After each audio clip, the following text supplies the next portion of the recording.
welcome to She Thinks, a podcast where you're allowed to think for yourself. I'm your host, Beverly Hallberg, and on today's episode, Brad Lipps joins us to discuss his new book, Freedom Movement, its past, present, and future. This new publication originates from his perspective of 20 years working with organizations in the U.S. and with roughly 100 countries around the world. He's going to provide some analysis on the freedom movement's past, share some stats on where we are today, and give insight on what will determine the future. But before we bring him on, a little about Brad. Brad Lipps is the Chief Executive Officer of Atlas Network, which increases opportunity and prosperity by strengthening a global network of independent civil society organizations that promote individual freedom and remove barriers to human flourishing.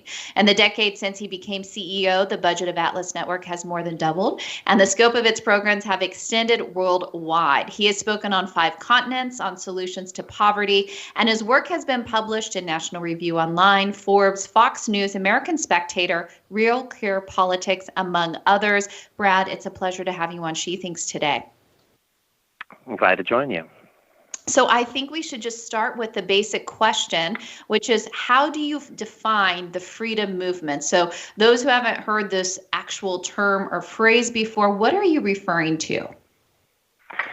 Yeah, I thought that we should really just own this phrase that I always feel a little awkward talking about in front of those who aren't part of this community. But this is the way that a lot of us talk about our careers, those of us who work in the think tank movement or in academia, with a real purposeful mission to explore ideas of sort of classical liberalism and free markets and individual liberty.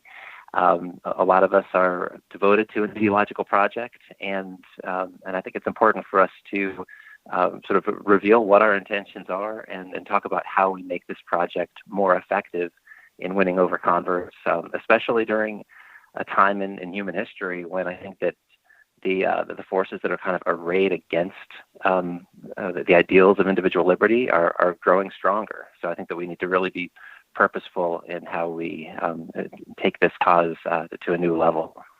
And I thought we would maybe have you start by talking about the global freedom movement. So I think often people who are in the States think about freedom in this country and what it means to us. But how have you worked? How has Atlas Network worked with the freedom movement globally? What does that look like?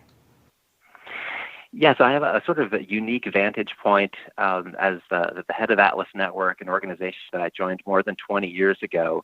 And Beverly, it's kind of funny because I kind of came to the organization very focused on the way that U.S. political battles were going and public policy issues were being discussed.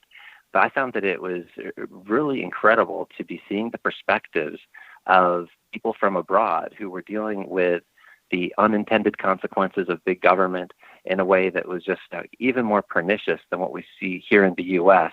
And sometimes those perspectives, I think, are really helpful for sort of resetting conversations, because often in the U.S., when people talk about policy issues, you kind of size up, what tribe is this perspective coming from?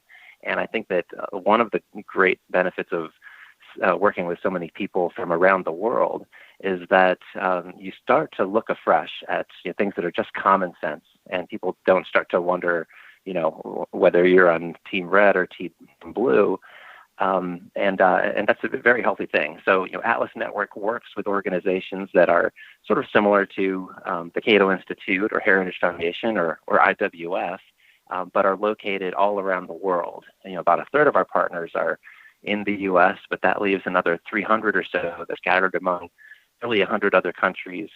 And they're doing the same critical work that the think tank movement in the U.S. is all about, trying to change public policy in a direction where there's more opportunity for individuals to use their own skills and not find themselves hindered by over-regulation, over-taxation, and other infringements that government imposes. And I know that in my work and when I've partnered with Atlas Network, I love the work that you all do. It's always been so inspiring to work with groups that do come from places where they have very little freedom, but yet they're champions and they're fighting for the causes they care about for the people in their country. And I always find it interesting that there are so many things that unite us within the freedom movement. So in your work, what would you say are the pillars that the freedom movement is built on? What are those fundamentals that no matter where you live and the different circumstances and the different barriers that you face, that these are the different pillars that we stand on if we care about freedom in our own countries? Yeah, I mean, some of those pillars are, individual liberty, a respect for property rights, a belief in free markets and free exchange, and equality under the rule of law. And I think that really a common denominator, which is increasingly part of the language we use, is that it's all about human dignity. I think that too often think tanks get sort of lost in macroeconomic statistics and so on, but a lot of the policy battles that we care most deeply about are really about just respecting the individuality of human beings, and many of the people who are the most marginalized in our societies are victimized by government, and sometimes they're kind of put in the front of parades for bigger government because there's an assumption that they can't help themselves and they need favors from some redistributionist scheme led by a benevolent politician. Invariably, those schemes don't work. Those schemes get politicized, and they really deny the agency of fellow humans.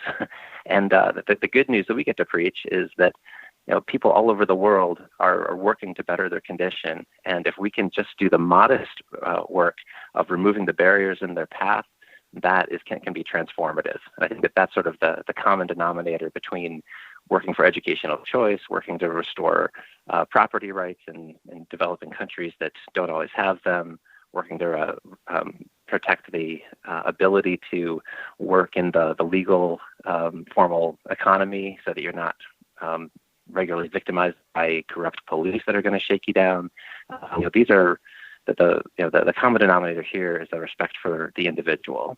And Atlas Network works with numerous organizations worldwide, as we mentioned. What would be maybe a powerful example that you can share of how, when these pillars are respected, that these think tanks can actually make a lot of change for people? What has stood out to you as some of the most, maybe a couple powerful examples that you've seen in your 20 years in working in the freedom movement globally? Sure. Some of the examples that come to mind, I was just mentioning this idea of being able to work without being victimized by the police. And today we have a very different conversation about public safety and the role of police here in the U.S. But in countries like India, where a lot of the population works as street vendors, there's this sort of common understanding that the size of your business is about the size of your the wingspan of your arms, because you need to be able to grab the corners of your blanket and take your inventory away, because if you don't have a legal right to do work there, the police can confiscate your goods, fine you, and sort of shake you down, and all you're doing is pursuing your livelihood. Well, there's an organization in New Delhi, India, that has for several years taken on this cause of getting legal protection and creating an avenue for the street vendor community to assert their rights and to be protected from that kind of abuse that comes from police that just see these individuals, who are really among the poorest of the poor, as victims that they can shake down with impunity. And that's the kind of thing that we love to see our partners stand up against. And it's been remarkable to see some of the success that this organization in India has had to normal people trying to create a livelihood a chance to succeed. And I want to go back to the history of the think tank. You've used that term before. I am going to have you define it. What is think tank to you? What does that mean? Because you're talking about actual actions that have taken place. So this isn't just a bunch of smart people thinking about things. It's people actually trying to put it into action. So tell me what a think tank is, and also where did the think tank movement start? How long has this think tank freedom movement been around? Yeah, so I mean, the think tanks are traditionally understood as those organizations that are trying to move the public policy conversation in a direction that will solve problems for people. And for those of us who believe in these classical liberal ideals of individual liberty and free enterprise and limited government, this movement in some ways traces its origins back to a conversation that the man that eventually would found Atlas Network, that he had right after World War II. He was a Brit. He fought in the Royal Air Force and saw his brother, who was also a pilot, shot down and killed in front of him. And then he came upon the book, The Road to Serfdom, which was published there in 1944-45 by Friedrich Hayek. And it was a really influential book. And when this Royal Air Force pilot, Anthony Fisher, happened upon it, he realized that there was a really cogent diagnosis of the problems that were then ailing Britain. The war had been won, but Britain was turning in the direction of a labor government, in the direction of socialism, talking about planning the economic recovery the way they planned the war. And this way of thinking was really counter to the tradition of freedom and individualism that Anthony had thought he'd been fighting for. So he thought about reaching out to that professor who was then in London, and he said, "Professor Hayek, I want to go into politics. You've diagnosed the problem. I'm going to set it right by having a successful political career." And it was Hayek's comment that sort of changed Anthony Fisher's life, because he said, "No, you're not. If you go into politics, you're either going to be incredibly unsuccessful because you're out of step with the times, or you're going to be successful and you'll get yourself elected, but you're not going to have an impact because politicians need to conform to what is considered politically possible at any given time. And we need a bigger project, a project that can change what is considered politically possible." And Fisher kind of stewed on that advice for 10 years or so while he became pretty successful in business, and then decided that he would launch what became the first free market think tank in the UK, an organization called the Institute of Economic Affairs, that explicitly decided it wasn't trying to come up with politically relevant proposals. It wanted to change what was considered politically relevant. But it was the organization that first started talking about privatizing what had been nationalized. And when Margaret Thatcher came to power in the late 70s, she said, it was this organization that created the intellectual foundations for the reforms that she was then able to implement as socialism had taken the UK in a dangerous direction, and she was able to lead the country to the incredible rebound that it had in the 1980s by implementing a lot of ideas that had come from that particular think tank. So the movement of think tanks has evolved a great deal, which is part of what I wanted to discuss in this book. But the foundations, I think, are still really important for us to pay attention to, and that's this idea that you need to be nonpartisan, willing to talk to all parties, that you're not governed by what can be necessarily achieved in the very short term, but you're standing up for principles that kind of stretch what's considered politically saleable at any particular time, and that there's at the end of the day this real commitment to principles that are going to be they're going to remain the same through the organization's history, that you're not beholden to any particular party or corporate interest, that you're legitimately and authentically devoted to ideas. And you mentioned that term socialism. So we in the United States have heard that term more and more. There seems to be more popularity towards it. Now, people have questioned whether or not people understand the true definition of socialism. But do you think that in the United States specifically, that think tanks, the freedom movement, have an uphill battle ahead when it comes to the popularity of socialism today? Yeah, I mean, it's an interesting question, Beverly. I do think that a lot of the popularity behind socialism is due to a really shallow understanding of what people hope that means. And I think they hope that it means sharing and getting along.